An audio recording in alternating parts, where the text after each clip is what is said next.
Those are the real demons that D&D yes, summons. that is yes, the Dr. Pepper demon and the Mountain Dew demon. Oh my gosh. That's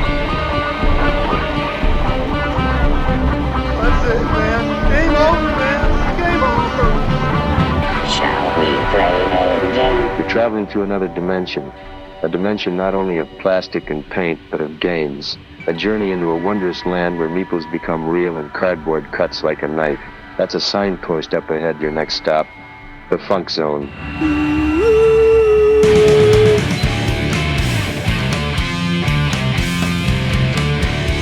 Welcome to the Funkatronic Rex podcast. My name is Paul. With me, as always, is... Oh, that's my turn. Yeah. Hey, everybody. What's up? It's Chris Paul. I don't know, I Chris kinda Paul? love that. It's Chris Paul. Yeah, Okay. the Suns player. Oh, okay. Wait, no, that's Paul. I don't know sports. Sorry. Ruth's Chris? Ruth's Chris. This, ladies and gentlemen, I'm the Steakhouse as your co-host here. Oh, my God, Paul. It's good to see you again. I know Yeah, it feels good to like see we you. were just here because we were just here. Yeah. And then just here again, but this is good. We wanted to talk about role-playing games. That's right. On the table, with the table, around the table. Yeah. No, that's great. Yeah. So this is, again, we've kind of repeated this on the other shows, but like your idea of the pillars of gaming, right? So collectible card gaming, tabletop war gaming, Yep. not just it, right? Board games, and then role-playing games. Role-playing games is the one we haven't talked about yet. Right. And I think for me, I mean, gosh, role-playing holds really like a special place in my heart because it's one of the first times I branched out and was like, you guys play your, parental units. We did family game night, but it was Right. usually like hearts, cribbage. Phase 10. Well, no, I mean, Uno. No, Uno. My parents were definitely of the more cerebral stuff because they okay. played So played rummy, bridge. Yeah. Yes, rummy, gin rummy, bridge, hearts, all that stuff, so that Sure. my parents could lay the smack down. Gotcha. Okay, my mom. Show you what's up. Oh, dude, she would come at you so hot. Like we'd play hearts and be like, round 2, I got them all. Like, what the? How did? Like, I haven't even looked at my cards. And she's like, oh, I've got them all. Or rummy, Right. cribbage. So I learned from an early age not only to respect one's elders, but also to expect to get your butt kicked. Like, they would not hold back. Now, this is all transitioned into how the wife and I play with our kid, because we're like, if we play a game, we're not going to necessarily take it easy on you. Right. Like, learn how to play the game and beat us fair and square. Like, if you Yeah. can come at us and get us, dude, that's awesome. That's been my approach with my kiddo. The thing is that we're in this weird point in this hobby space where now my kid has access to cooperative games. So because I won't hold back on him, he will only exclusively play cooperative games with me. Right? I want to play team games. And the few times we play a competitive game, like we played Heat the other day. Yeah. He turns it into a cooperative game in some way. So we had the AI cars. Yep. And so he was like, let's split the AI cars in half, and half will be on my team and half will be on your team. And so every game has to be a team game, so that way if he loses, it's not his fault. It's weird, and it's like I'm not like I tell him constantly, like, no, losing's part of the experience. Yeah. You've got to learn. It's like you have to learn how to lose. Yeah. Because I my kid plays baseball, and it's the idea of whether it's sports ball or gaming, you usually learn more from losing. Correct. Because you've made some mistakes. You have to go back and what did I do wrong? You also hopefully look at what you did right. Yeah. But what you did wrong, you're like, oh, wow. Yeah, you learn a lot more from what you did wrong. Right. So it's hard, man. Oh my gosh, that's great. I mean, I think loving that he's like, my team of cars is going to beat your team. No, it's me and you, bro. Like, I'm coming for you. And he's like, but I've got a team. My gosh. Now, I just wish, of course, our kiddo does not, he's not a gamer, sadly. He's a sports baller, like Sure. baseball, basketball. My kid's the same way. So he enjoys it, but he's like, meh. Yeah, my kid's way more into sports than Yeah. he is into tabletop games, and I have no connection to sports so at hard. all, so it's so hard. Yeah. We're lucky. It's like I want to support this stuff, but like I have, I not only do I not know anything about it, I also have no interest in it, and so it's hard to like find the right like I'm not the one that's going to go out and lead a little league team. Right. It's it's some other dad. Yeah. Or parental unit. Sorry. Yes. Other people can do that. Well, I guess I'm lucky in the fact that the wife fell in love with baseball, like really likes baseball. Mm-hmm. We would, it's one of our first dates. We went to a baseball game together, and I'm like, well, this is all right. Never. I think it was my third baseball game in my entire life, Nice. right? So I'm like, oh, let's go hang out, have some popcorn, whatever. I'm like, oh, this is kind of fun. All right. Many years down the road, we got season tickets for the D-backs, so we're going to a lot of games, and I fell in love with it. Like, I really enjoy baseball now. And I think because literally the kiddo has been going to baseball games since before he's been born. Like, we have a picture of him, like, as a 3-month-old at a spring training game. Nice. So we've been going there forever. So apparently he drank the Kool-Aid, loves the baseball. He likes the other sports balls.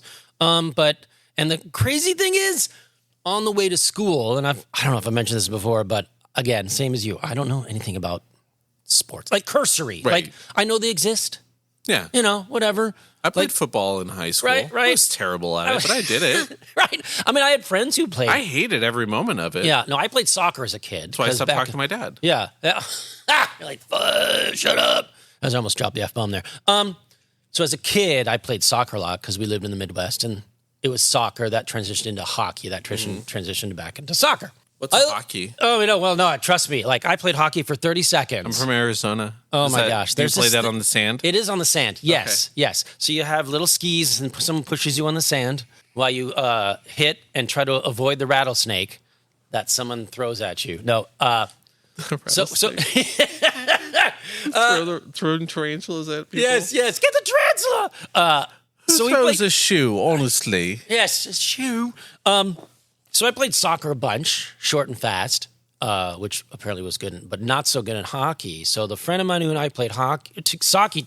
We were sake together. We played sake. Yes, we drank sake. Now you're speaking my language. There we go. So we played soccer together, and then hockey came around, and he was the goalie. And after a season, he was like, "Chris, you're really fast.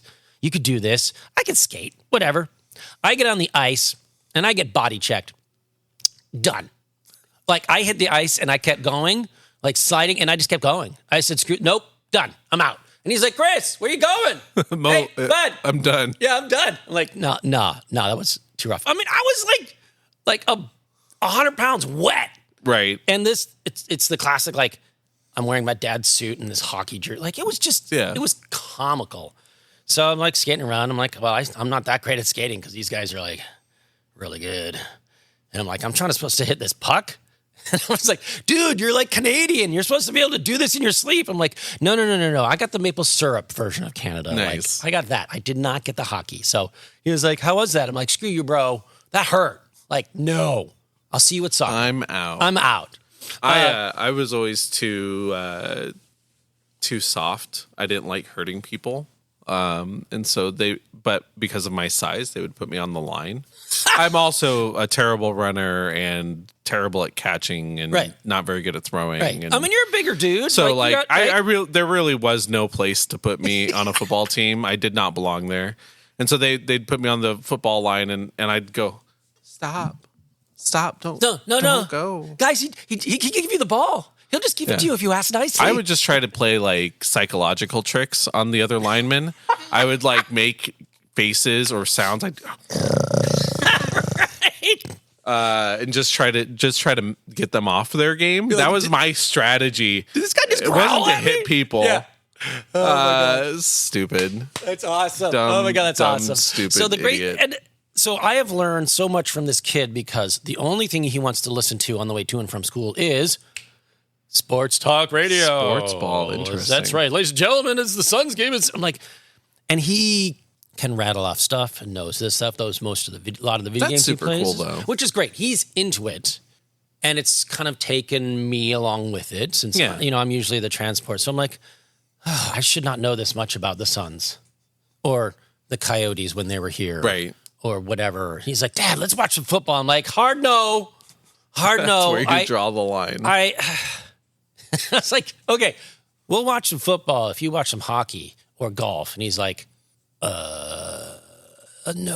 We're going to watch NASCAR. Right. Get ready for 8 hours of people just driving around. Oh, my gosh. That's great. But, all right, we went on a nice tangent. Maybe so that'll be a good... Role-playing games. Good stuff. Not those role-playing games. Not those ones, the other ones. The tabletop pencil, paper, dice. Correct. Role-playing games. Popularized by a little game known as Dungeons and Dragons. And also by a pretty fantastic TV show called Stranger Things, which has...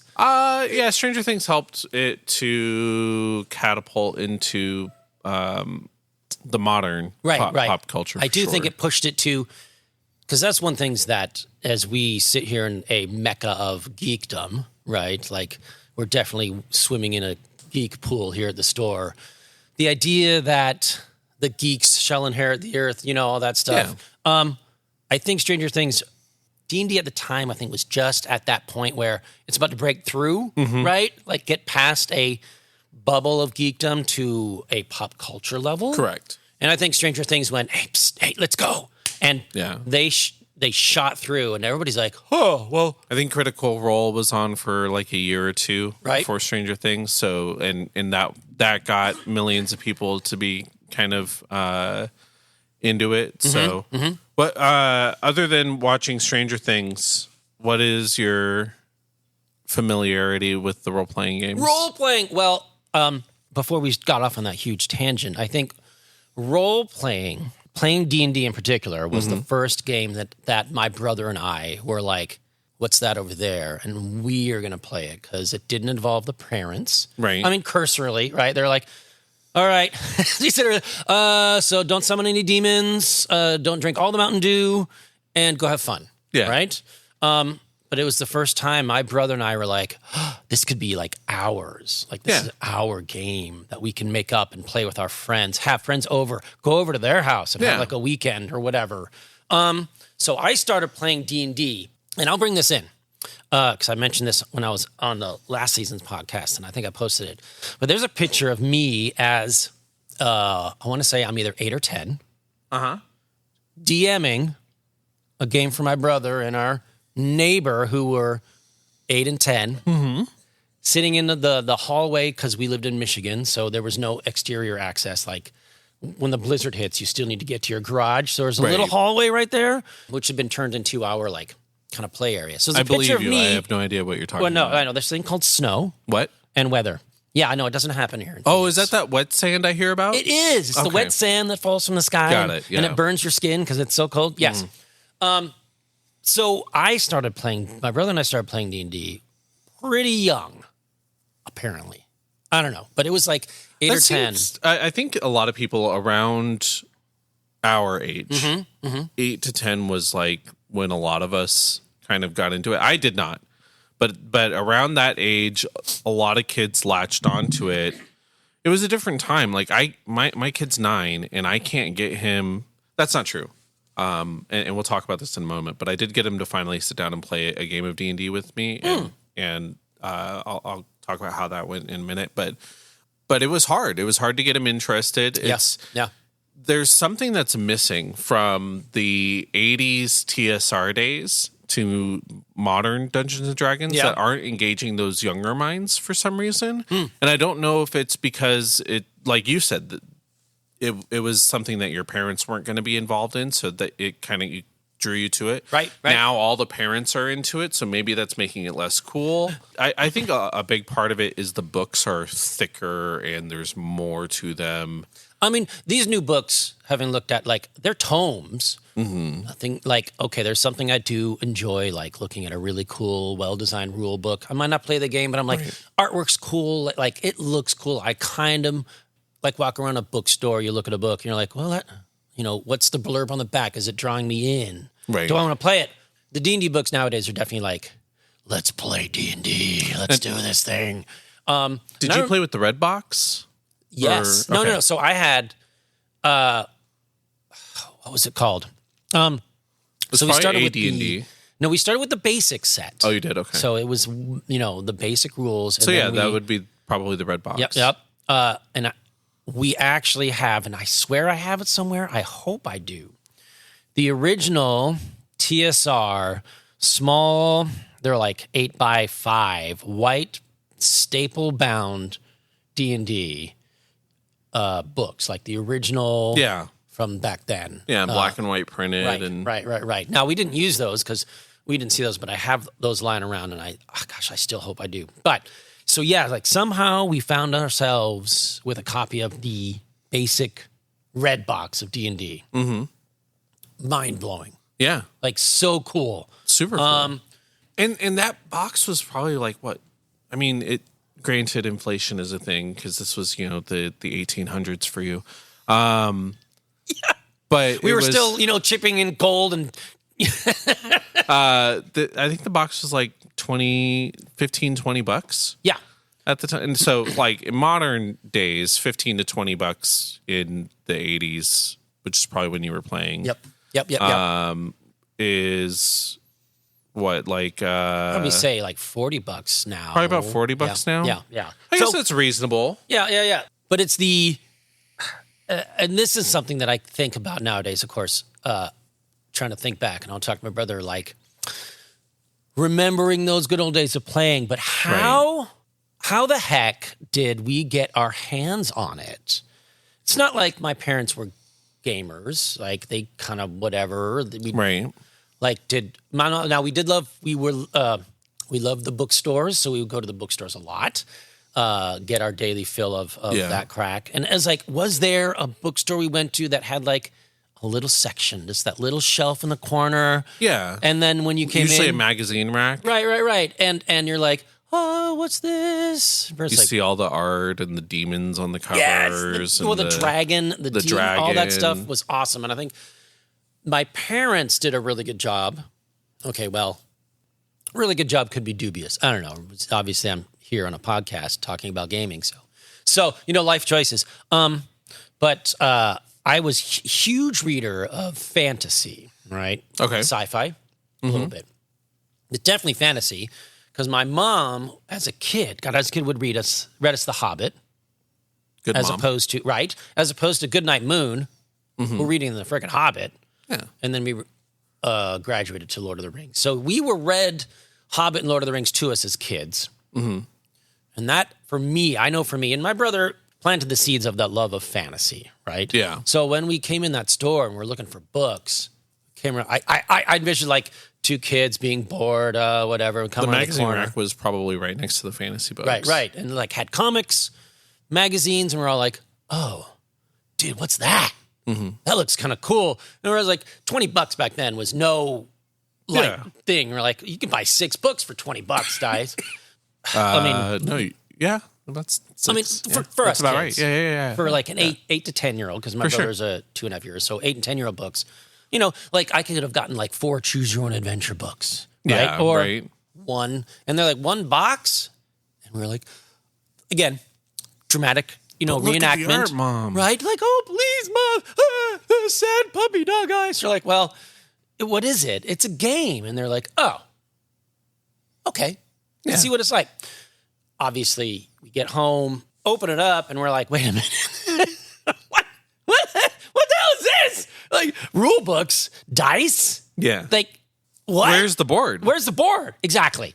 Now, it took, my brother being older, I was like, whatever, I'm going to go read and play. And so I think he was the one who kind of led the exploration into that. Right. And he was like, there's no board. Yeah. And I'm like, no, I don't want to play it. Like, no. The board is your mind. And I was like, you are freaking me out, bro. Like, what is you talking about? So he explained to me, like, I've only read a little bit of it, but in essence, we create these characters. And then we play the game as those characters. I'm like, and this one, I was like, oh, tell me more. What is this? Yeah. And this is the analogy I use when people ask me, what the heck do you mean by gaming? It's like, okay, if you've seen Indiana Jones, Lord of the Rings, Jason Bourne movies, right? imagine you could pretend to be Indiana Jones Right. in that dungeon crawl, getting that idol. You could be Gandalf kicking butt and taking names, casting spells, or you could be a Jedi, right? I could Whatever. be Matt Damon. Right, you could be Matt Damon. No, sorry, I do love Matt Damon. But you could be Jason Bourne, like this spy, sneaky thief agent. Yeah. And we're both like, wait, you could be Legolas and Aragorn and all that. We're like, this is pretty cool. Long story, even longer, apparently. So we sat down with that, read the books, read the rules, created characters, sucked our neighbors into it. Oh, this would be really cool because it's also the middle of winter, which, to translate this into Arizona speak, you're in the middle of summer. It's 140 out. Oh, okay. Yeah. What are you going to do? Yeah, you don't go outside. No, you don't go outside. Hell no. Yeah. Right? Ain't no go outside. So middle of winter, it's really cold out. We're going to stay inside and read books, play games, play D&D. And it was great. I don't know why I was DMing. Like I had no... It's your natural power hunger. Yeah. Oh, yeah. Totally, Paul. I'm naturally Your desire power for hungry. control. Yes, to rule the world. Yeah. There was one ring to... No, it's kidding, guys. But apparently my brother really liked the idea of doing the characters. And he's like, well, you can... Yeah, he probably wanted to be the hero. Right. That's cool, though. Yeah. What about you? Do you remember anything about your first stories? I do not, but I still have... I think it's my second D&D character. I still have the paper in my hand, like all handwritten stuff. Awesome. I'll see if I can take a picture of it and put it on the web and share it when we get these episodes out. No, it might be my third, but I remember those early, I was about to say episodes, those early adventures were very much hack and slash. Yeah. Oh yeah. It's like, you guys turn around a corner and there's 40 skeletons. Woo, let's go! Roll dice, roll hit, kill. Yeah, it was very much just you go into the next room and just have to kill everything. Yes, and there was very little machinations. Little machinations, subplots, very much the murder hobo. Sure. Like, we're going to go into a tavern. I roll to get drunk. Sure, kid, you're 10, 12. Where are the Cheetos? Exactly. All right, for you listeners out there. Mountain Dew. I attacked the darkness. What do you mean you attack the darkness? There's nothing there. No, there's something there. For those listeners at home, there is a sketch comedy troupe that enacted a intro D&D skit of people playing, and then somebody animated it with a bunch of characters from video games, Halo, some weird monsters from I think World of Warcraft, but if you Google up Dungeons and Dragons comedy sketch animated or something like that, you'll find it. It is freaking hilarious. I watched that on the Dead Alewives Watchtower. Deadale. Dead Alewives was the sketch comedy group. Okay. Paul, your encyclopedic knowledge has come through. Yeah. That is awesome. Yeah, I'm good for something. And I'm done. Yeah. Now I watched it on the reg because I find that hilarious. But that's basically what we Watched did. a lot of that, yeah. Wait, it was I do this. All right, guys, you turn around the corner. It is not for those listeners at home. It is a little bit dated.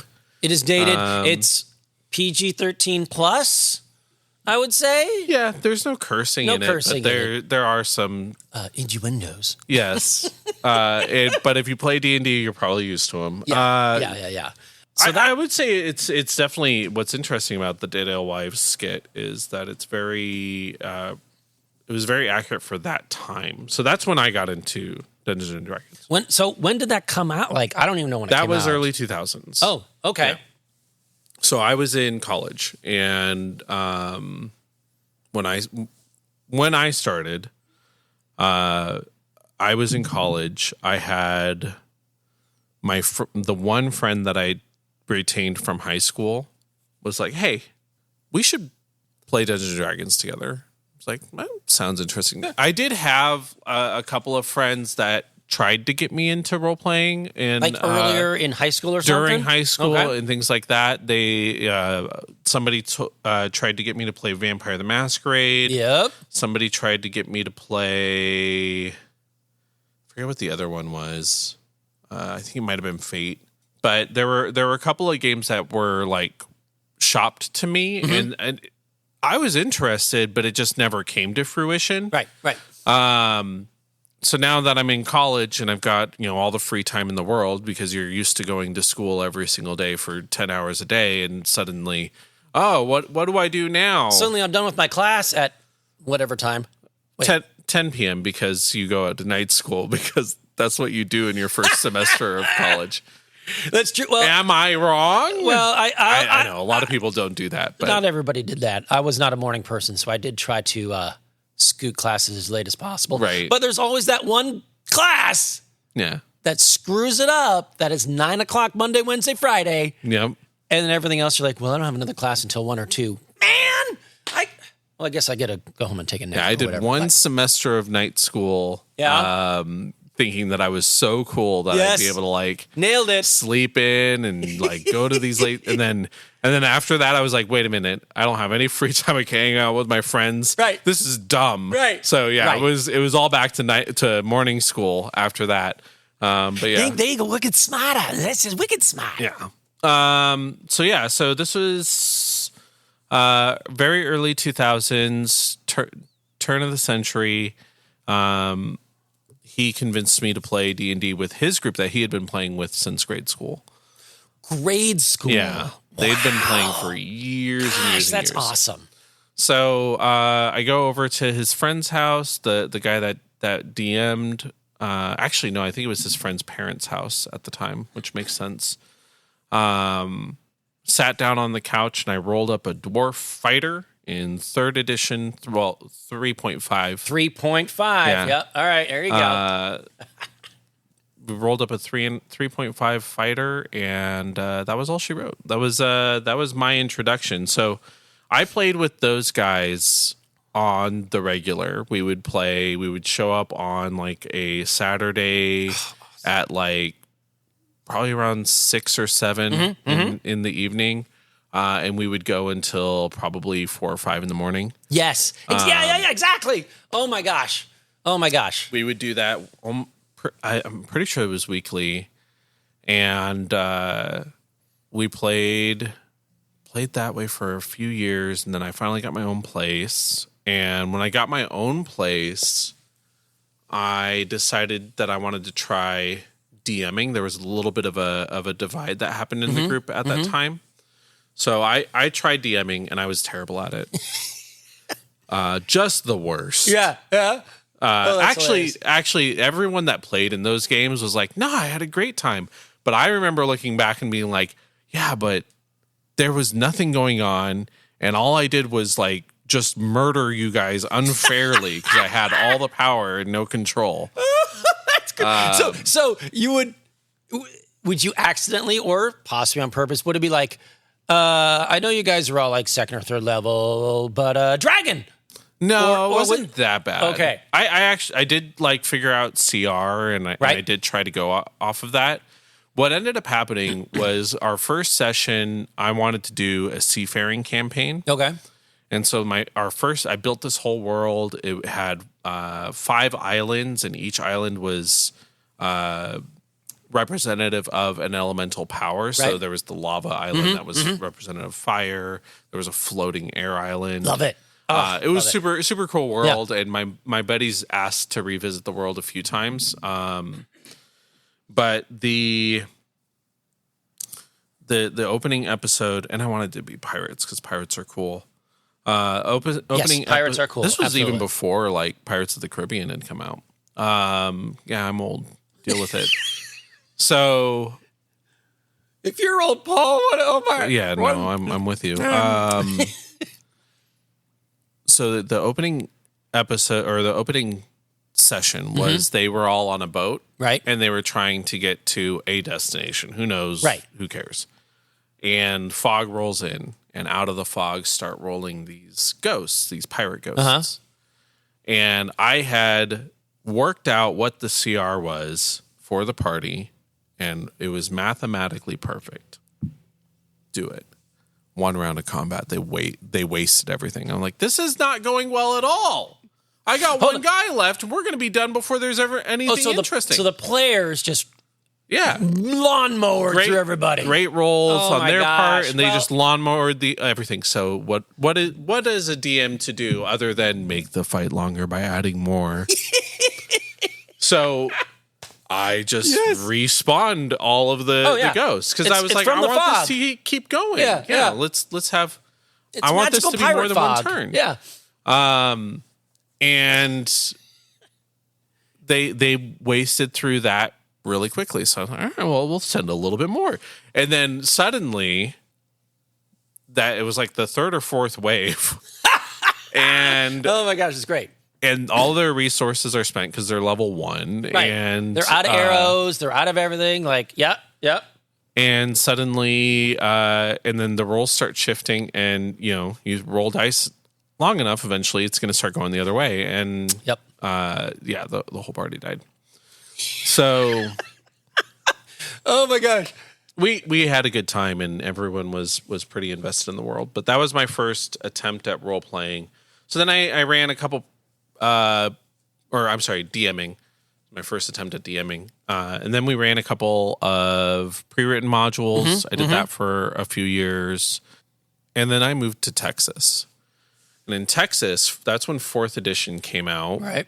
and I wanted to play D&D. We tried doing.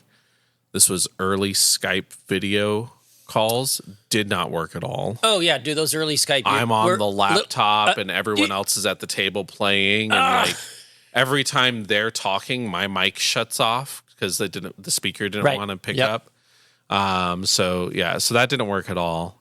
And then I found I found a group online through meetup.com to play 4th edition D&D, and I played one of my favorite characters of all time. And then when I came back, I started DMing, and I got really into role playing and trying different games. And Nice. so I've been playing for the last 24 years. 20 minutes. Yeah. Yeah. Oh my gosh. Well, I mean, so I had a lot of breaks in my role playing because, as I said, like we would move on the average every 4 years. So, like we're in Michigan, we're learning how to play. We got this group, and then we would move back to Illinois, and then down to Georgia, and down to Florida. So every time we moved, we would somehow like this. This is kind of what boggles my imagination a lot and wish I could like ask my parental units because I didn't think of these questions back then. But now I'm like, how the heck did we find these people? Like, there was no bulletin board system. There was no online nothing. It's like, did we wait for a bat signal from somebody's house? Like, these are the questions I have about. The answer is yes. Yes, apparently. For those of you that are still wondering, Like, just we would be look like, to the skies. look to the skies and on look the for third day. Yes, look for the mountains, the signal from the mountains or whatever. But so I remember, I don't remember where we were, but I think we were in Illinois at the time. One of these things like, we're at the library because obviously libraries are still cool, folks. Please go support your local public libraries for the love of Pete. But we went to the public library. We love you, Pete. Oh, we love you, Pete. He's a magical dragon. And on the wall, the post note, there's like Dungeons and Dragons group. Mom, Dad, can we go? Yeah. This would be great. Oh my gosh, the people play in the library. It's a public space. You guys can come and hang out. Obviously, we're kids. Mm-hmm. My mom could drive us there, read some books. She loved that part, right?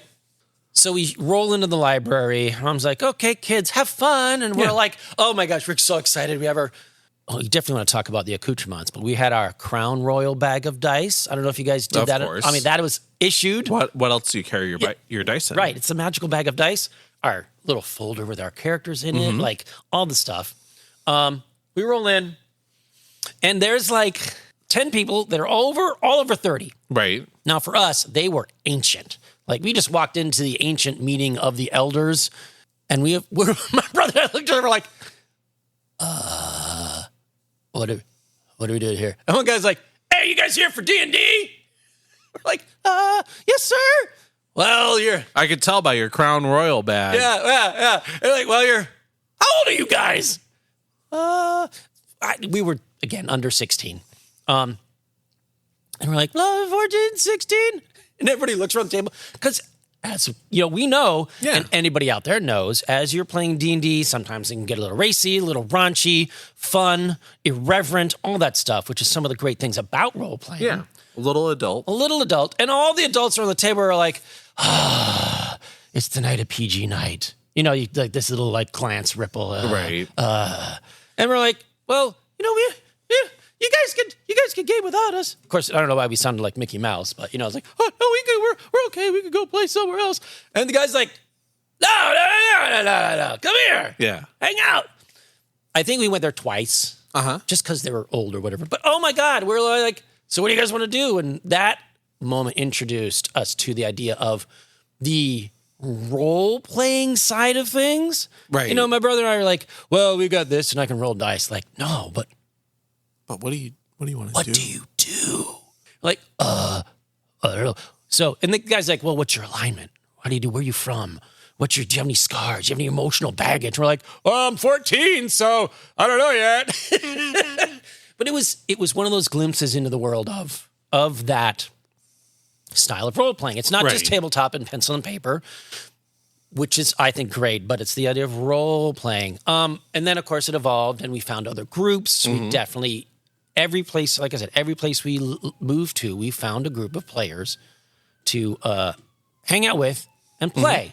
And it wasn't until I finally moved to California, middle of my junior year, which is the worst. If any moving junior year or moving to California? Oh, junior year, California. Oh, okay. I mean, I think California's great. It has issues, don't we all? But moving in the middle of your junior year, when you're thinking, oh, my senior year is on the horizon. I've got stuff figured out. Like I've kind of worked the system. I don't feel so funky and weird. Like I've got my stuff. I got my peeps. I got, you know, things to do, places to go. And then we moved to California and it's all gone. Like, Dad! Probably one of the few times I railed into my parental units. So we get there, but yet somehow, again, found my people. Dude, what are you up to? I'm just hanging out here, you know, just playing D&D. Friends come over. What's that? Oh, that's my huge collection of D&D. Nice. And they're like, that sounds cool. Can we play that? Like, so just like you, like we would show up sometimes Fridays after school because I did my friends ride back to our place. Other friends show up Fridays or Saturdays, and we would play till 1 or 2 in the morning, get up, go see a movie, eat pizza, then start playing. So it would be a weekend. Yeah. And it was, frankly, it was so awesome. Maybe not every weekend because I was in marching band, so we couldn't do it every weekend because we had competitions. Like we would do that stuff. Definitely, like again, there's a lot of geek over here. But when we could, we would play and hang out, and it would be all weekend. Yeah. My mom would make so much food for these. There was like usually 6 to 8 of us. There was a lot of us. Teenagers. Like teenage boys. That's a lot of food. That's a lot of. My mom would make like I remember like a massive mixing bowl, one of these huge stainless steel silver bowls full of spaghetti. Because quick, easy, Yeah. and gone. She's like, oh, there'll be some left over. Yeah. Like nothing left. Crumbs. That's awesome. So all my friends, and we still say hey to hang out to this day. But yeah, it was like I found a group, and that was for a year and a half. So the last half of junior year and summer and senior year. So it's like 6 to 8, sometimes even up to 10 of us. Yeah. Like a lot of people, which was mind-boggling to me. Hanging out, playing Dungeons and for Dragons. days, right? And I was usually the DM. Well, okay, I shouldn't say usually. I was the DM. Forever DM. Forever, because I had all the books. Sure. You know, they could like, well, I could afford the player's handbook, Yeah. and I'm like, all you need to do is get that, some dice, steal a Crown Royal bag, Yep. Very important. and then come hang out. Definitely don't. Definitely do not steal the bag or consume alcohol as a teenager. Correct. But your parents probably have one laying around. Right. Or ask, like, my parents were like, what? You want a what? Well, it's the cool thing. You know, that's what people have. Like, my dad's like, well, I'm sure I got friends who have that. That's weird. So he came back. He was the one who got it. It's like, he came back. Like, well, is this what you're talking about? Like, oh my God, Dad got the purple Crown Royal bag. Purple. Oh, it's perfect. It's perfect. Yes, and you kept just the dice that rocked in that ride. You had 2 sets of dice. They were always good, always hot. And if they sucked, you took them out and you put your spare set in, right? They go to dice jail. Right, go to dice jail, or, you melt them down. As we experienced when we played Marvel Crisis Protocol, like, they're terrible. But yeah, so I was the DM for many, many years. Went to college, and college is where I kind of dipped out of it for whatever reason. Sure. There was a brief moment in time where I went to England for a year for school, just to study abroad, which, by the way, I know, PSA, moms and dads, kids out there, if you can, your scholastic institution allows study abroad, for love of God, do it. It is so awesome. Met some great friends. Had a great experience. I went to England and understood about half of what they were saying, which was great. I was thinking, kind of like me right now. Yes, yeah. Oh, no, I get about 90%. What? Paul, huh? So a brief for you there, and then came back, and it was really kind of, and that was it for me for a while. And it pops up every now and then. But those, for me, the heyday was high school. Sure. That junior and senior year of high school, a little bit of college. But when you play almost every weekend for a year and a half, I mean, God, the epic amount of stuff and insanity that, obviously 6 teenage kids getting into. And my parents loved it. I think all the other families loved it because despite many things, like I wasn't a rowdy kid. Pretty basic, as they would say nowadays. But the parents knew, right? Yeah, we were geeking out. The parents knew where we were. Yeah, they trusted us. We weren't getting into trouble, except once or twice. Obviously, it's going to happen. And we were having a blast. Like the only thing we did was drink too much Dr. Pepper and Mountain Dew. Is there such a thing? Well, we found out. There was a time when we're all like, everybody was like, I don't feel so good. and we look back, and there's like 7 or 8 cans of Mountain Dew behind him. And everybody in the round table went, oh yeah, dude, that's not going to end well. Yeah. And of course with potato chips and all that stuff. Sure. Yeah, about a half an hour later, he's like, I gotta go to the bathroom. Yeah. And, we let him have his moment, but it's okay. Everything came out all right, but boy, that guy was, he was standing like, those are the real demons that D&D summons. That is, yes, the Dr. Pepper demon and the Mountain Dew demon. Oh my gosh, that poor guy was great. But so that was the window for me was unfortunately mostly high school and dips in and out of that. But so I love the fact that you had a D&D group for so long. Yeah. That you probably still to this day have a connection and can be like, oh, remember that time. Yeah, a lot of those guys I don't keep in contact with much anymore. Obviously, my friend that got me into it, I do. Life happens. Life happens. Yep. We grow apart. People change over time. There's nothing wrong with that. Yeah. A lot, but I have great memories. Yeah, with those dudes. Every one of them, even the ones. Like a lot of times when there's 3 of us from that original group that still get together on a regular basis, and we'll occasionally play role-playing games. Yeah.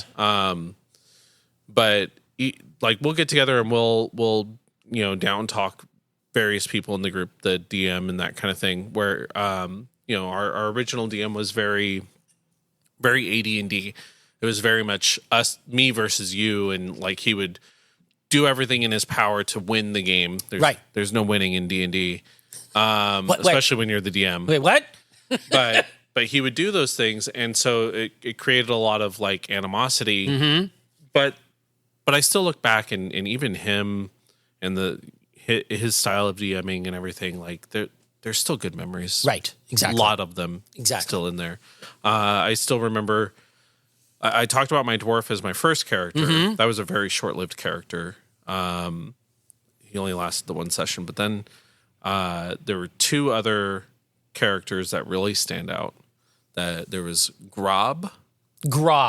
Okay. Grob, good. Yeah. So a lot of people are going to be like, you're just copying. Grob was an orc barbarian, half-orc barbarian. A lot of people are going to be like, you're copying Critical Role. Grog was a Goliath barbarian. It's basically the same thing. This was at least do the math. At least 10 years before Critical Role. Critical Role copied me. That's right. Okay, now I've never watched, and maybe I should, but I've never watched Critical Role for whatever reason. It's not reached out to me. so. And there are other, I mean, there's Critical Role, there's Yeah. another one whose name is escaping me, but the idea of these people have created TV shows about playing D&D, Yeah. right? Critical Role is really it's a phenomenon, and it's powerful and it's cool, and I have a ton of respect for the people that did it. That whole cast. It is a entertainment show by entertainers for the masses. Right. So it's not a accurate representation of what a D&D game is. And a lot of people get into D&D because they see these really cool people doing these really cool things. But they want to approach the game the way that they see on television, essentially, even though it's on the internet, it's effectively television. Yeah, it's still TV-ish. Yep. And that's nearly impossible for, the average person without Right. a ton of, dramatic training. And Because Critical Role is like actors and voice-over actors and performers getting together. Critical Role is specifically professional voice actors, people from television and anime that you will know. The guy that plays Grog is the voice actor that did, if anyone's seen Full Metal Alchemist, the Flame Alchemist. Okay. He played that character. Cool. So like these are guys that Full Metal Alchemist was a huge show in the late 90s that was incredibly popular on Adult Swim and has a huge following for very good reason. I love that show. But these are professionals, and they play their game, and it's recorded, and they play very dramatically, and they there's all the tropes of D&D is still there. They still do the goofy jokes, and it's still irreverent. It's like included in the rule book. Correct. There's like an appendix that says you have to be goofy, weird, irreverent. Yes. But the story is dramatic, tension, and the characters are all into like how the characters, they think like their characters because that's what they've been trained to do. And so Critical Role is super cool. It's very difficult to get into unless you want to be. It is literally sitting there watching people play for 4 hours, play Dungeons and Dragons, and sometimes they're just shopping for 4 hours, or sometimes they're playing. They're just doing one combat for 4 hours, right? Because that's what D&D can be. And a lot of people like that, and great. I've watched a lot of it. I've listened to more of it than I've watched. I listen to their podcast on a pretty regular basis. Cool. Which their podcast is just the YouTube video, audio only. Right. And it's super cool. And I have, again, I have a ton of respect for them, and I think they're all incredibly talented, and they produce a very cool story and show. If you wanted to kind of what's really cool is they got the chance to animate that first campaign. Oh, okay. In an actual professionally produced cartoon where they all voice their own characters. Well, of course. I mean, there's some creative liberties that both make the show more entertaining than what the original D&D campaign was, as well as simplifying things and making it flow better, and also tying it into what happens later in campaigns 2 and 3. Campaign 3 just ended last week, and it was an 8.5 hour episode. So talk about parental units not having enough time. Right. These are all people our age that are all playing. So Critical Role's rad. If you sitting down and watching, even while you're doing other stuff in the background, watching people play D&D sounds at all interesting to you, I definitely recommend checking it out. It's not for kids. There's a lot of adult language and that kind of thing, but it is very cool. Okay. If you just want to kind of like see what the story is about and like kind of get the Cliff Notes version of the show, the Legend of Vox Machina on Amazon is the cartoon, and it is incredibly entertaining. Very well produced, and it distills everything down into on Netflix.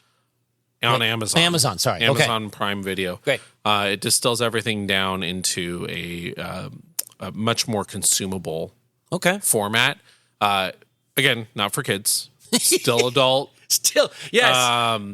But it's a really, really, really good production. I like the cartoon more than I like the show at this point.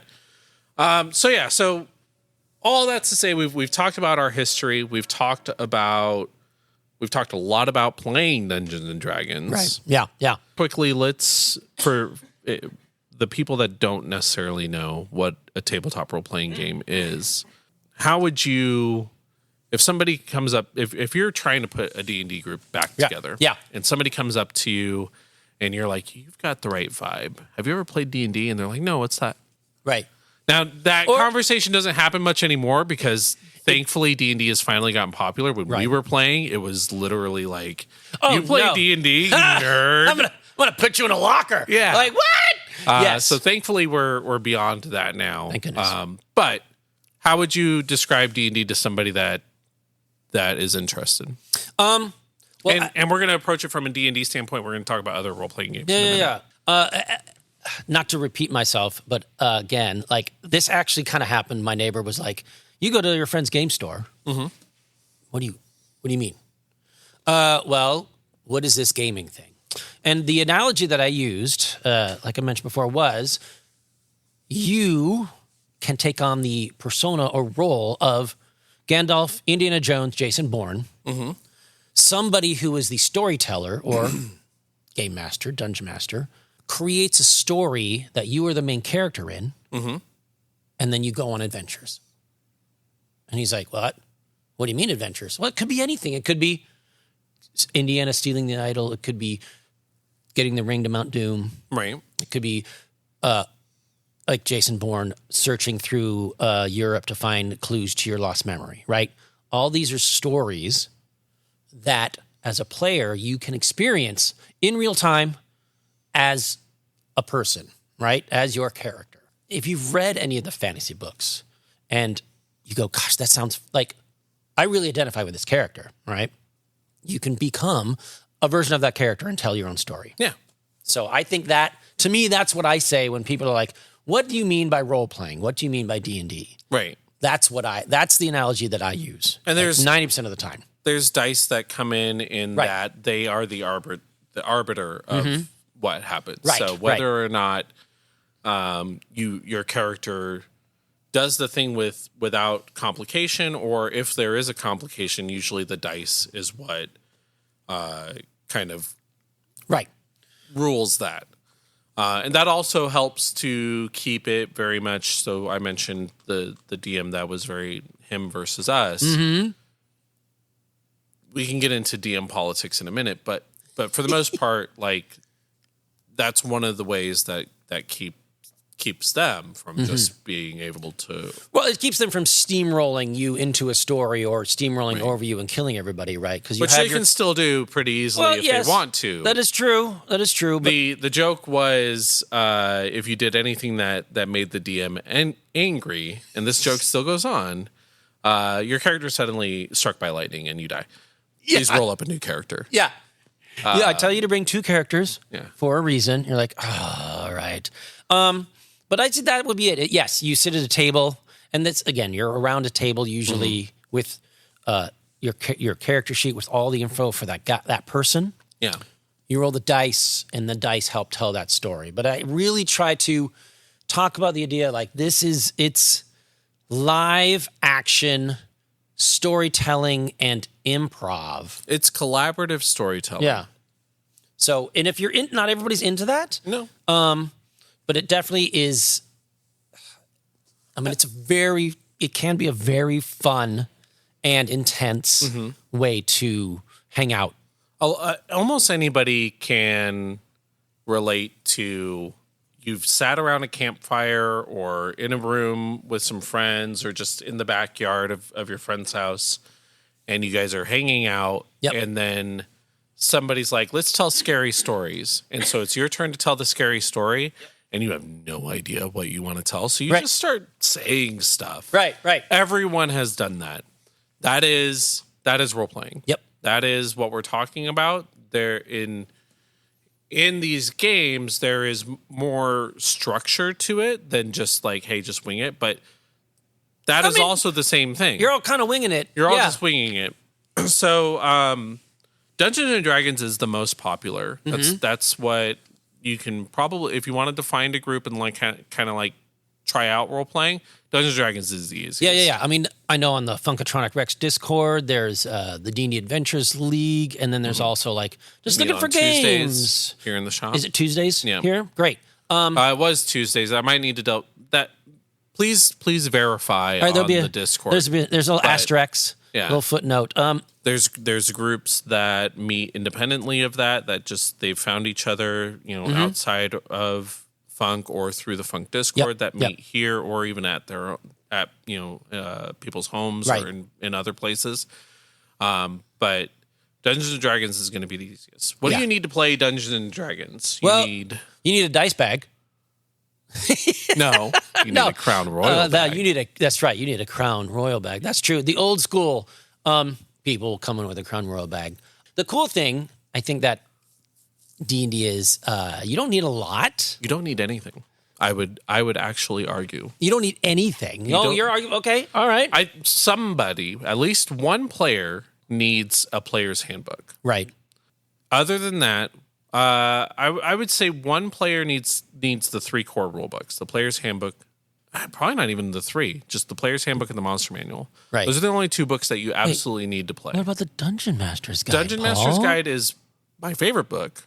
There's a ton of really, really good and helpful information in there. It's not needed to play. Okay. Technically, if you just wanted to just try it out with some friends or your kids or whatever, all you need is the basic rules from the Dungeons and Dragons website. Yeah. And the free D&D rules. Those are rules. free. Yep. And that gives you everything you need to try out the game. Yep. It gives you a couple of basic monster stat blocks, some pre-made characters, how to play. That's all you need. Other than that, you need a pencil, you need paper, and then you need some form of dice, whether that's the actual polyhedrals that you can get at any friendly local game store. Yep. Where it's the 20-sided die, the 4-sided die, the 6-sided die, the 8-sided die, the 2 10-sided dies, one with 10s, one with 1s, and the 12-sided die. Right. The always neglected 12-sided die. Oh, poor guy. Maybe a 30-sided die if you want to roll a golf ball. You don't want to do that. There are games that use the 30-sided die, though. So that's what you need is you need some form of dice. Now, here's the other thing, is we live in a world. Hey, Google, roll me a D20. Oh, can I try this? This is going to be... The result is 17. I have my sound turned off. Oh, hold on. Oh, maybe my sound wasn't off. I can't hear. Let me try that. All right, this might be a fun little thing, but hey, Siri, roll me a 12-sided die. I didn't get that. Can you try it again? Oh, Siri. Hey, Siri. Roll a D20. Roll a D20. Oh, I'm sorry. I don't know. Siri's not a gamer, apparently. Okay, well, if you have an Android phone, one of the few things. If you have an iPhone, there are apps. There are apps, yes. That will give you the dice. My point is that you don't even need to buy dice. Right. You don't need to buy a rulebook. You don't need to buy dice. And you can go to Google.com on your iPhone. Yep. And you can type in roll a D20. Yeah. And it will roll a D20. Yeah. So you don't even need to download an app. And you need paper and a pencil. That's it. You don't need character sheet. You don't need any of the things. You don't need a miniature. Yep. You don't need sacrilegious. You can. Now, all of those things, you get the stuff and you get the books and all of that. Yeah. They all enhance the experience. They make it better. But if you just wanted to try out D&D and see what it's about, that's all you need. Try it out. It's worth doing. Now, a lot of people are scared of DMing. We've both DM'd a lot. Yep. At this point in my hobby life, I don't want to play. I don't want to be a player. You want to be? Are you more into the DMing side of life? Correct. Now? I've been a player recently a couple of times, and I don't find it enjoyable. I mean, I still have fun. I have a good time with my friends, and my last character that I played, my most recent character, was Chef Jeff. Chef Jeff is a human artificer. This is 5th edition D&D. Okay. Before the revise. And he is he's a chef. He's a chef traveling the world, and he wants to create the most extravagant, exotic dishes. He wants to discover the most exotic dish so that he can go back to his home city and open a restaurant that serves the most creative things. Okay, that's awesome. And so Chef Jeff is traveling around with these guys trying to save the world, but he doesn't really care about saving the world. I mean, obviously he wants the more people that are alive, the more people that can come visit his restaurant. So I mean, that's Dead people important. don't eat. So, at least not brains, right? Correct. So he's like, oh, we just killed this monster. I might take some ingredients. I would like a hock, please. Yeah, let me slice this off. Oh, I'm going to put that in my dry freeze bag or whatever. But yes, okay, all right. Yeah. That is Chef Jeff. And so he... Love it. That's great. One of the things that I love doing when I am a player, if I am a player, one of the things I try very hard to do just to try and get my little DM juices fix. flowing, Right. Is especially if it's a caster, I like to flavor my spells in different ways. So Chef Jeff doesn't believe in magic. Literally flavoring because he's a chef. Yeah. What does he do? The salt throw? He doesn't believe in magic. Okay. He doesn't think magic is real. It's all science. So instead of throwing a firebolt, Chef Jeff takes a ladle of cooking oil, lights it on fire, and slings the cooking oil at whatever he's fighting. Instead of... So you have Are you hauling like a wagon of stuff behind you? He's got a giant backpack on. A giant backpack. That is just full of different things. Oh my gosh. He also... This is kind of the backwards irony of Chef Jeff. Chef Jeff, because he's an artificer, he can create some magical items for free whenever he wants. One of the magical items he created at character creation was a bag of holding. So he technically has a magical item, right? But it's the Mary Poppins bag. It's a giant backpack that just has everything he needs whenever he needs it. Ugh. So okay, that is both infuriating as a DM, but hilarious. Yeah. You're just like, this is crazy. Now this is D&D, right? This is Dungeons and Dragons. This isn't a futuristic or modern version of role playing. This is D&D. He is a fantasy chef. All right. Okay. A dungeon master. We talked a little bit about the dungeon master, that they're separate from the players. Mm-hmm. What's the difference between a dungeon master and a player? Well, the dungeon master wants to kill the players. Oh, no, we're already out. No, that's it. Done. Bye. Bye, Paul. So I say, amongst all the things that you need, obviously, if you got the basics, is hopefully 2, if not 3 people, right? You need a couple people to be in the game with you. Are you saying a total of 2 people or a total of 3 people? Well, hopefully a total of 3 people. But you can do it with 2. Like, there's been like one-on-one adventures. Yeah, right? It can be a 2-player game. It's not nearly as rewarding in a one-on-one session, but it can be done. If you have no other choice, you can't find a single other person to play with you, or you just don't feel comfortable playing with a third person, and you and your wife or husband or girlfriend or whatever, you 2 want to try it out, just do it. Yeah. Just do it. Yeah. One can DM a session. And then you can switch it up, and the person can DM the next session, which I think is great, just to get a taste of flavor. So when you say dungeon master, to me, that was the question, if I remember right. Right. What is the difference between a dungeon master and a player? The dungeon master is the person who is the creator and guide of the outline of the story, to me. They're not going to be, you have to do this and this and this. They have like waypoints idea, like to use a video game. Like we want to get to from point A to point F. but there's a lot of wiggle room in between. So the Dungeon Master is someone who facilitates the storytelling of the adventure. I disagree. Well, shut up, Paul. All right, I'm out. Bye, Paul. Why do you disagree, Paul? That is an accurate description of a classic Dungeon Master. Well, I am old, Paul. I mean, know. this is where I'm I know. coming You from learned here. on AD&D, and Yes. AD&D specifically told you, don't trust your players. They're jerks. They're going to try to take advantage of you. And they do. Second They edition always do. Dungeons and Dragons is not a good tool to learn to play Dungeons and Dragons on.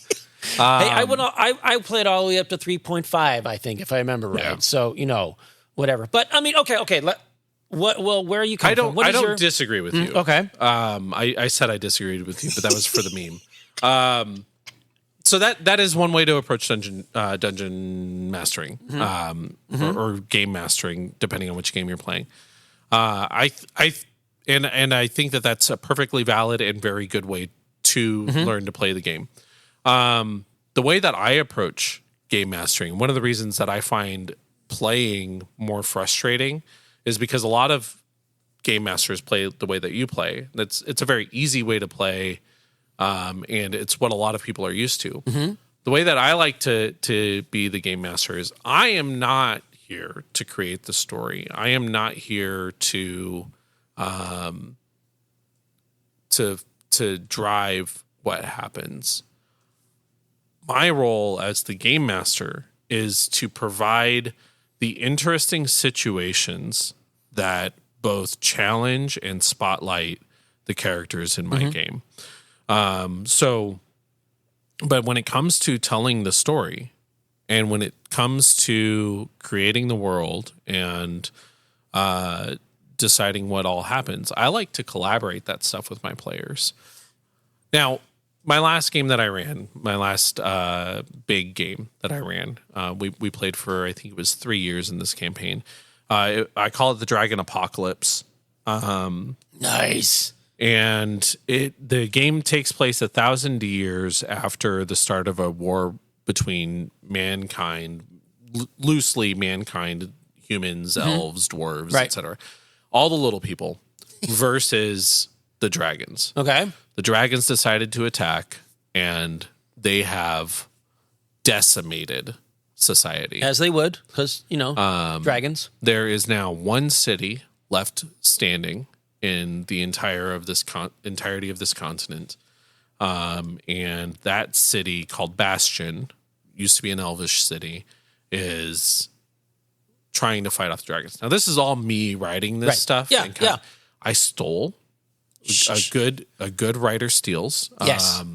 Not for financial gain, but in Dungeons and Dragons, please steal. Like, take your favorite movie, take your favorite book, base a story on that, and take some creative liberties. Yeah, please do that. Yeah. But that being said, the situation was, I created that situation, I created that background, and then I said, you guys are here. They named the cities that they were in. They created their characters. When a non-player character shows up, an NPC, when that shows up, I'll oftentimes give them the chance to kind of like describe them, and then I'll play that character. Right. And then if somebody asks me like, hey, is this thing something that we can do, or that is this available? I'll say yeah. But a lot of the way that I play, I'm improving. I do a lot of improv. I'm improving off of what the characters are doing, and I'm approaching it like I would if I was sitting down watching a television series like Game of Thrones or Legend of Vox Machina or whatever.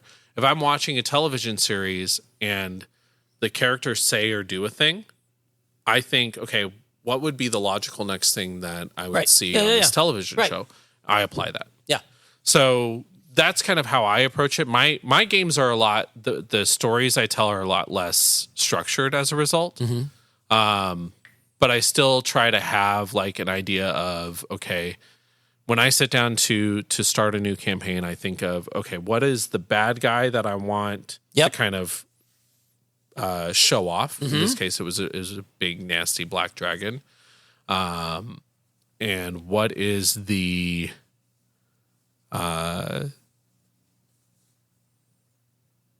what is the world going to be kind of like? And I'll ask the players some questions. What do you guys want to see? What do you before we start playing? Well, that could come from their character history, their background. Correct. Like, I'm from this city and this happened. And this guy could be like, well, I want to do something a little different. This is where my imagination comes in. Now, in my defense, because the yin and yang, I think, is important in this.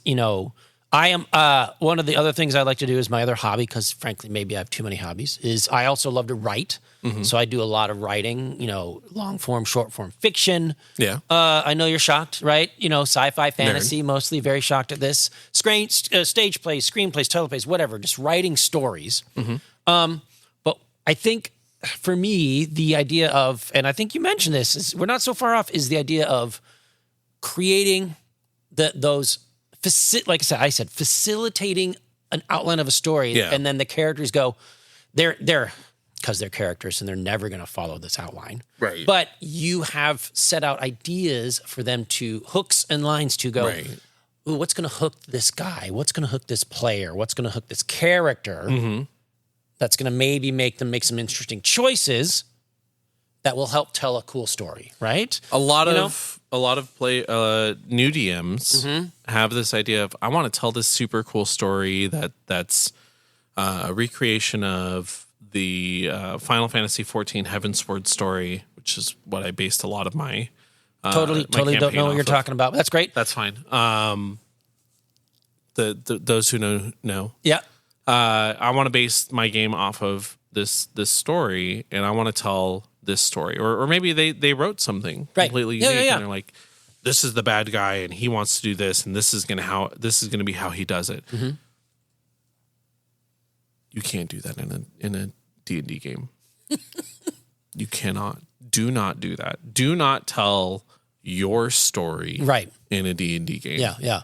You're telling the group's story. Right. Well, no, because they're the main characters, right? The idea is this goes from and again, my roots from AD&D up to 3.5. It's like your characters, there's something, maybe not amazing, but like you're a little different. You feel a pull, an urge to go out and see the world or do something different, whatever. So your characters, the reason you're adventuring, and hopefully not murder hoboing all over the place, but you're adventuring is because your character feels a pull and a draw to be bigger. Correct. Tell a bigger story, right?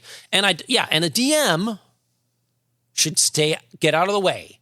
Correct. And let that happen. And that's hard. Again, I think the DM's goal is to not to tell a story, but to challenge and spotlight the heroes. Yeah. That's ultimately what.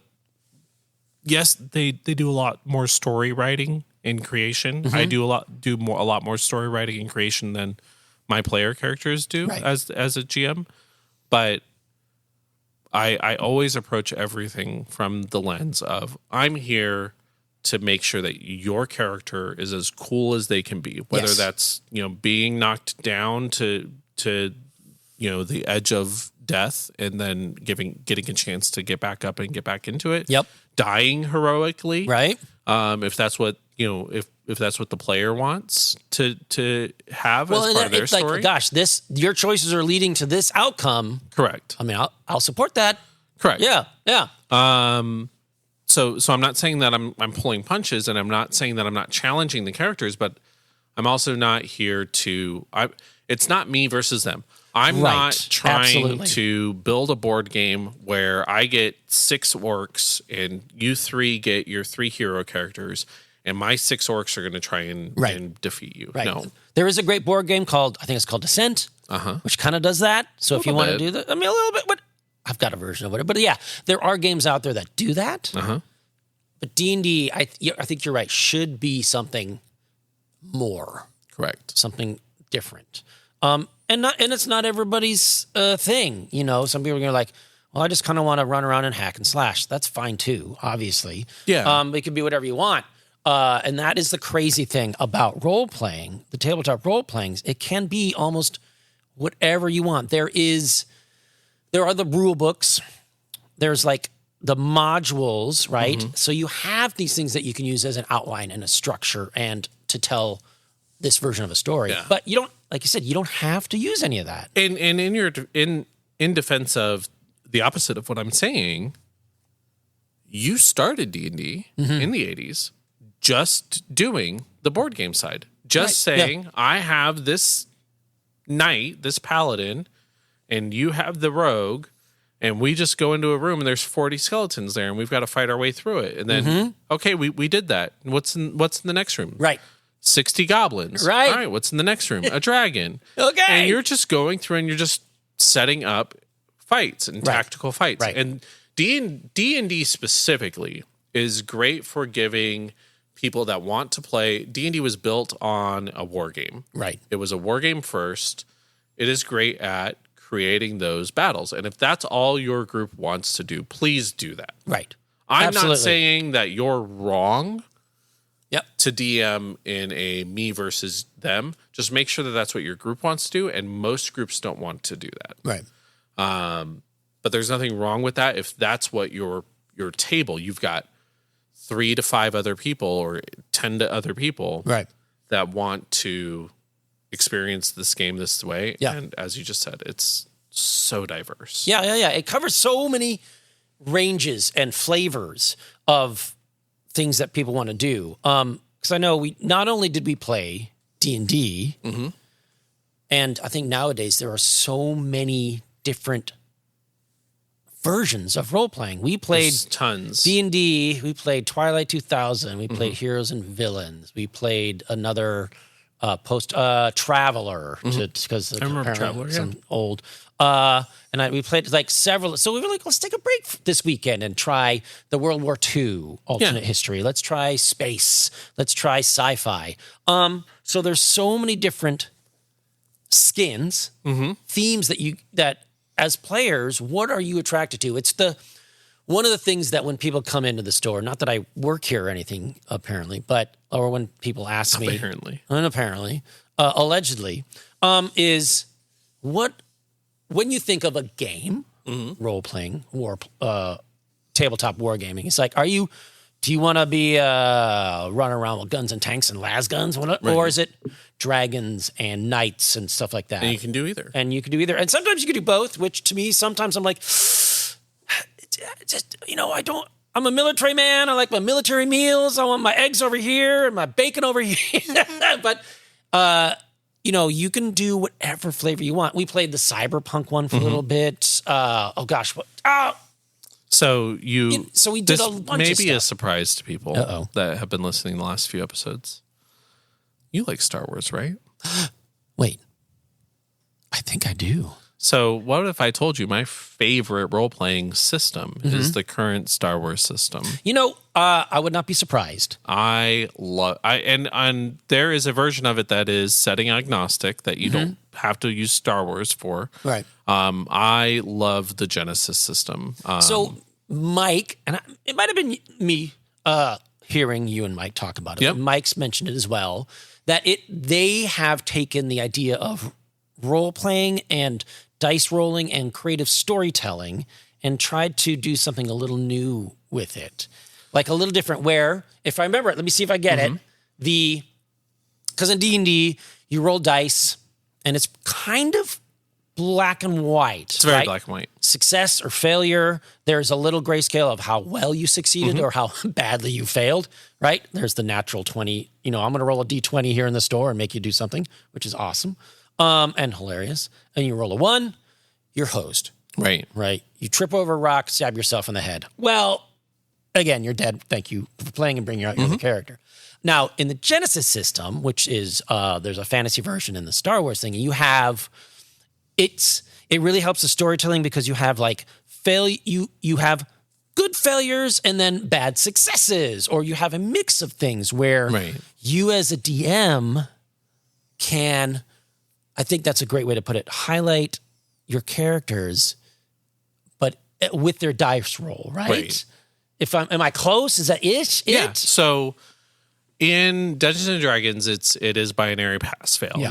You roll a die, you add your bonus to it, you check to see if that meets or beats the difficulty. Right. If it does, you do the thing. Right. If it's under the target number, You don't do the thing. You don't do the Right. thing. And a DM, just as a side note, I used to do this a lot because my characters would, on the days that dicing were dicing, nobody likes their character to crap the bed, right? Nobody, that's not fun. Right. Because 90% of the reason we're here is to hang out and have fun.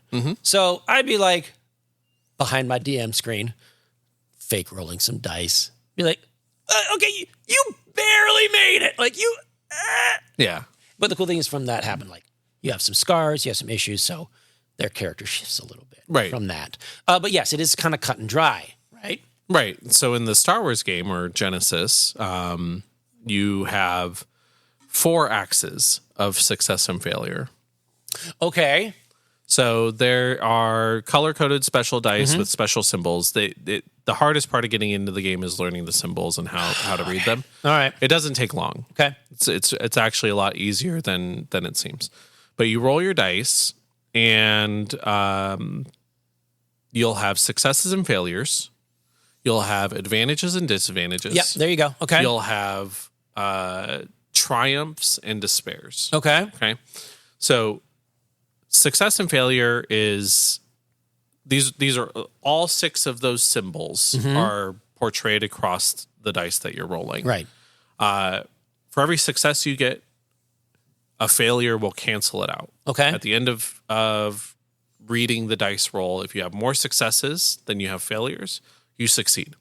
If you have more failures than you have successes, you fail. Right. If you have an even number, if they all cancel out, you don't succeed. But you don't. But the failure's not the worst. Right. It just didn't work out.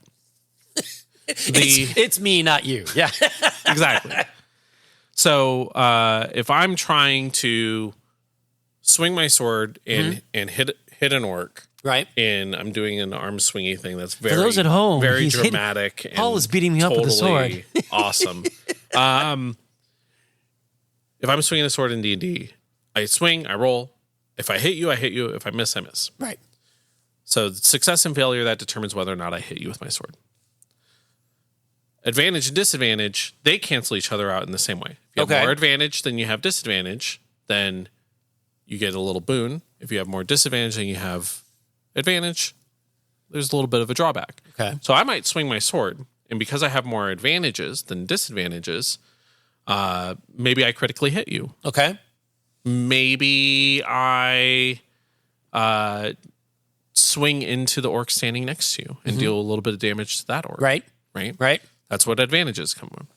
If I have a disadvantage, maybe I swing and I connect, but then he brings his axe up and knocks the sword out of my hand. Right. You swing and it gets stuck in him. Something like that. Yeah. Something like that. Okay. So you have this situation where maybe I miss, but he blocks the blow with his axe, and then he stumbles backwards, and now he's exposed so that my friend can hit him a little bit easier.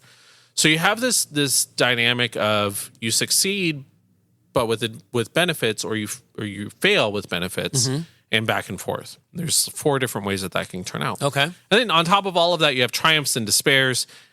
Those count as successes and failures singularly, respectively, but they also mean something super duper duper cool happens, or something super super super bad happens. So maybe I succeed with advantage, but I have a despair. Right. Well, in that case, I do my damage, I hit the orc, I knock him back so he's exposed, or I critically hit him or whatever. Maybe I critically hit his arm off. Right. And the despair is the arm goes flying and hits the gong nearby, and now the entire orc camp is alerted that people are in here. Right? Yeah. That's the kind of stuff that you can have, and so it's super cool. It borrows a lot from other games. It's called narrative systems, where the dice are more focused on telling the story, than they are the tactical part of it. So it's almost like, in D&D, it is the dice are the arbitrators, the rule. This is the mechanics, the gears. Right. And this version, it's almost like the dice are like, well, there's a little bit of that, but also we want to help give you guys inspiration for more storytelling. Correct. Which frankly does sound Super cool. Super cool. Now, as a DM, now again, I am old school, and it would probably take many, many years of therapy to try to break out of how I used to DM, because I was a mix of the storytelling and hack and slash. You know, Right. the old thing is like, why the heck did the bad guy make a dungeon filled with skeletons? I don't know. He just did because he's a bad guy. It's just there. It's just there. You know, there's always this. As my friend would It's say, to hide his treasure. exactly. Why does he have the treasure? How did he get his treasure? I don't know. He just has it. He inherited it Right. from his dad, Right. who's a real estate mogul. And now he's an evil villain living in a dungeon. Right. As you do, this is what happens. Don't get rich, people. But as I got a little bit older and mature, I did try to do that. Like, I very rarely had a module. It was pretty much like you. Like, it was all improv. I wrote it down. Like, this would be a fun idea from what the character said. But it was like, oh my gosh, the stupid stuff that I made up. Names, character, NPCs, whatever. But the idea of those dice helping the DM think of things that would make the characters go, oh my gosh, like what? That is intriguing. Here's the thing, though. Yeah. The DM doesn't decide what to do with the advantages Oh, or the okay. triumph. The player gets to choose. The DM only thinks of the disadvantages and the So the despairs. DM gets the bad stuff. They get the bad stuff. Okay. But the players have full agency over Oh, that's cool. the, Okay. the good stuff. Now, a lot of times in practice, the players will look to me and they'll be like, I don't know what to do with 3 advantages. And so I'll look at it and I'll say, well, maybe you knock them back. Maybe you critically hit them, etc. Right, like, right. I'll give them a few Well, suggestions. this is where you're at. Like, we're going to Yeah. pause, like, we're pausing the video game, Right. and these are the choices you can do. Yeah. Like, ding, ding, ding. Kind of like, what is it, Dragon's Lair, right? Yeah. Where you, like, try to hit that white, like, go here, go here, go here. Like, this, where can you go? What can you do? And we've got, these are ideas for you. So But definitely- you have to decide as a character. Right, exactly. Okay. So yeah, there's a lot more to it, but definitely check out the Star Wars RPG if you have a chance. It's really rad, and Right. And do they still- regularly have it in stock here in the store. Right. Do they still do the fantasy version? It's still out there, right? It's still out there, Okay. yeah, and we can get it into the shop if somebody Great, wants great. it. So- For what it's worth, the fantasy version is not a fantasy version. It is a setting agnostic system. Oh, okay. So you can do. There's a cyberpunk module for it. They're based on Android Netrunner. Yeah, yeah. There is there's a fantasy one. There's that, and then in some of the other books, it talks about doing a superhero story or Okay. a horror story. God, that's cool. Weird War, which is World War II with magic. It goes into all of that and stuff. it's So Genesis? it's called Genesis. Okay. Yeah. So you spell it like Genesis. The rock band. Yeah, exactly. But with a Y instead of an I. Genesis. So Genesis is in system. Oh, okay. Generic system is what it's short for. It's So very it's clever. Way better than Grups. I mean, because Grups was like, what the hell, bro? Sorry. I just went back in the time machine. I haven't heard in a long time. Oh, it's you, Mr. Grups. What's up? Yes, very different than GURPS. So Genesis. Great. So all right. So before we wrap, we did get to play Marvel Crisis Protocol recently, Yes! which we said we were going to do. Yes. Let's talk about that really, really quickly, and then we've got to wrap. Okay. I had fun. Did you have fun? I had a great time. Great. Thank you. No. It is one of the tabletop games. Like this again, playing it again. I really enjoy the skirmish level stuff. Rolling dice, whatever. So I brought my not so great X-Men, and you brought the Hammer and Shield. I left my bulk of my core of my collection at home, so I had to scavenge through whatever characters I had whatever on had hand. the stack and in the so box. I had Captain America, the Hulk, Captain Marvel, Miss Marvel, Captain Marvel, Yes. and that was it, right? Yep, I only had the 4. You had 4, yes, that was 4 hammers against my 6 nails. Yeah, I 'Cause brought they're- 4 tanks. Yeah, it was rough. I had some of you guys. I think I had Bishop, Storm, Angel, Black Cat, and X-23. I think. No, you didn't have X-23. It was Womp, somebody. womp. I swear it was X-23, but no, it definitely wasn't. the reason I brought Black Cat is because she can steal stuff Right. from other characters. So I was hoping Yeah. One of the things hoping to steal that extract from Hulk. Right. She gets all 3 of them. She dies, but I get more points. Yeah. Long story short, like Dice gonna dice. Dice are gonna dice. That's the long story short. Okay, you rolled. We both had great and epic fails. So I think on Captain Marvel, you rolled like 14 dice. Twice. One hit out of 14 dice. Right. And my 4 defense dice actually worked that one time. Or 3. I think it was 3 because it was against Angel or something. Yes. So dice will dice, as we all know. Oh my gosh. And I had the same thing. And then we both had I rolled, I can't remember who it was, but I rolled all hits and crits. Like everything. And you were just like, that's it. I quit. I'm done. Yep. Table flip. That being said, like even with the bad dice rolls on my end, my characters were all strong enough that I was able to knock 2 of your guys out on our last turn that we played. We didn't finish the game. I was able to KO 2 of your guys. None of my characters were KO'd yet. But that's just because they were tanky. They were as strong. Right. Points wise, it was 4 characters that were as strong as 5 characters. Right. And my characters were more a mix of run, grab, maybe do a little shooting. But the moment you get into the fray, some of them are a little squishy. Yeah, I didn't want to think too hard, so I just brought like the things that smash as cleanly as possible. Definitely a Hulk smash. There's some really cool moments of the comic book storytelling, which is what, to me, really makes Marvel Crisis. Captain America bouncing the shield off of... I think it hit Bishop and then into Black Cat and then blew Black Cat out of the water. Yeah, you thought Black Cat was safe and then the shield comes bouncing out. No, I did look at the rule. I I do think the rule is that you can't do that because any character has to be within 3 of the original guy. But I don't know that. I don't know. It was way cooler to do it the way that we did it. It was way cooler because Bishop's like, ow, and Black Cat's like, yeah. Well, that was fun. No, so it was, yes, as I said, we didn't quite finish it just because of time.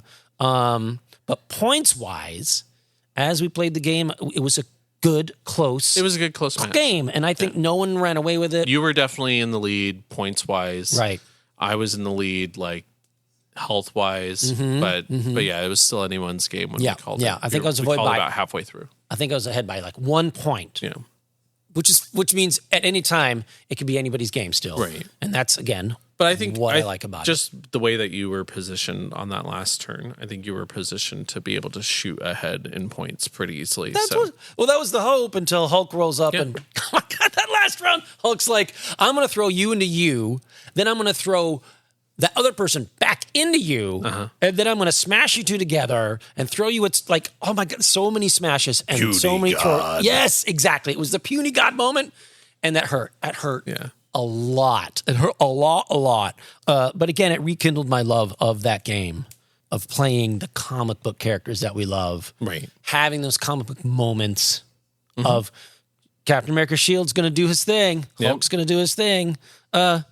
My characters will. I mean, they kind of did a little bit. You were playing a bunch of like shifty, move around the battlefield characters, and they were shifty and moving around the battlefield. Right. You're like, I'm going to attack that guy, and I'm like, well, you have to be within 3, and you're like, yeah. What do you mean? So it was great. Yes. Let's call it. Let's call it. You want to take us home? No, we can wrap it. Let's take it home. Let's bring in the game. Well, I think that wraps us up. For anybody that's interested, we have a great Discord out there. We have a podcast room where you can drop questions and comments and concerns. Come hang out. Facebook, love to see Instagram. You. The Facebooks and the Instagrams. I'm on Instagram at Chris_minis. So if you want to check that out, it is pretty much, as the title says, all my miniatures that I've been painting. Sort of. Kind of. Paul, you're out there as well. I don't know if you want to. I exist. You exist in the real world and online. But feel free to stop by and say hi in the Discord. Obviously, here at the store, Funkatronicrex.com has all the address and the phone number. It'd be great to see you guys. And I think we're wrapping this up on the pillars of gaming, and we have no idea what's coming next. Who knows? Who knows? Like, I might... it could be anything. It could be anything, even something unrelated to games. Just like in a role-playing game. Just like life. I'm going to spin the wheel, pick up my chance card, take the money from free parking. I'm done. That's it. And there you go. All right, Paul. It has been a blast. That's it. He's walking away, folks. See you, Paul. All right, you guys, have a great one. We will catch you guys next time on our podcast here. Bye. Bye. Shall we play a game?